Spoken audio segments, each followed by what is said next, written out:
Welcome all, Papa G here. Today is Saucy Sunday. It's where we focus primarily on low-carb recipes for sauces, condiments, and dressings.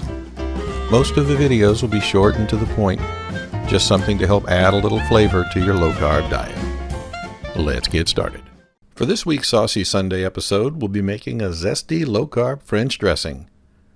Instead of using tomatoes as a base, we'll be using a popular vegetable beverage drink. Add 2/3 of a cup of original V8 to a saucepan. Add some white vinegar,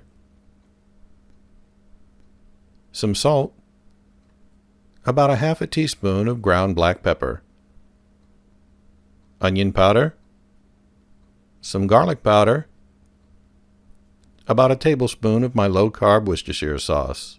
To help balance the acidity and add some sweetness, add a liquid sugar substitute equal to 1/4 of a cup of regular sugar.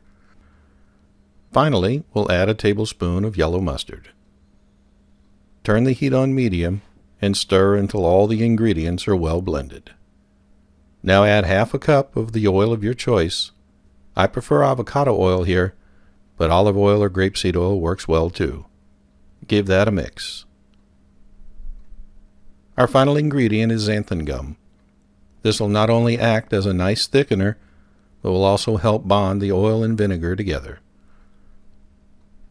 Continue to stir as it heats and thickens. Once it's thickened, let cool. Pour in a storage container and refrigerate until fully chilled.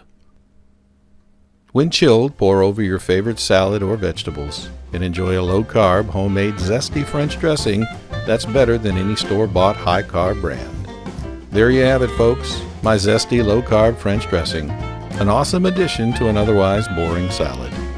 I hope you enjoyed this video. If you did, please like and consider subscribing. I'll have something new every week. Thanks for watching, and I'll see you next time.